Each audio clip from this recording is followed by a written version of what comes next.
তুমি কি বিশ্বাস করবে যে একটি সাধারণ লাঠি হঠাৎ জীবন্ত সাপে পরিণত হতে পারে? মিশরের জাদুকররা নিজেরা সাপ বানালো, কিন্তু সেই সব সাপ নবী মূসা আলাইসাল্লামের লাঠি খেয়ে ফেলল। আল্লাহর সাহায্য আর সাহস, দেখো কিভাবে সত্য সব সময় জয়ী হয়। এই অলৌকিক ঘটনার রহস্যের সম্পর্কে আজ আমরা জানব। চলো শুরু করি। এক সময় আল্লাহ নবী মূসা আলাইহিসসালামকে মিশরের ফেরাউন ও তার লোকদের কাছে পাঠালেন। তার কাজ ছিল মানুষকে সৎ পথে, আল্লাহর ইমানের পথে ডাকা। কিন্তু ফেরাউন খুবই জোরালো, অহংকারী এবং জাদুকরের সঙ্গে ভরা। সে বিশ্বাস করতে চায়নি, বরং ভয় দেখাতে চেয়েছিল। নবী মূসা আলাইহিসসালাম আল্লাহর নির্দেশ নিয়ে তাদের সামনে দাঁড়ালেন।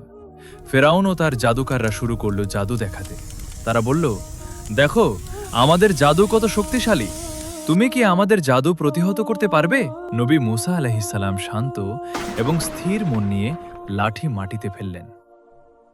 হঠাৎ লাঠিটি ধীরে ধীরে জীবন্ত সাপের রূপ নিল।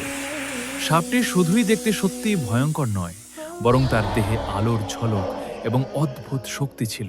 ফেরাউনের জাদুকাররা এবার নিজেদের জাদু ব্যবহার করে সাপ তৈরি করল, কিন্তু আল্লাহর সাহায্যে নবী মূসার সাপ ওদের সমস্ত জাদু দিয়ে বানানো সাপগুলোকে খেয়ে ফেলল। জাদুকাররা অবাক হয়ে চিৎকার করল, কোনো মানুষের শক্তি এভাবে কাজ করতে পারে না। ফেরাউন হতবাক হয়ে বলল, এটা কি মানুষ করতে পারে? এটা আল্লাহর শক্তি। তবে তার অহংকারের কারণে সে বিশ্বাস করতে পারল না। শিক্ষণীয় দিকগুলো: আল্লাহর সাহায্য থাকলে যে কোনো বিপদ মোকাবেলা সম্ভব। সত্য ও ঈমান সব সময় জয়ী হয়। মানুষের জাদু বা কৌশল আল্লাহর ইচ্ছার বাইরে। সাহস, ধৈর্য এবং বিশ্বাসই সবচেয়ে বড় শক্তি।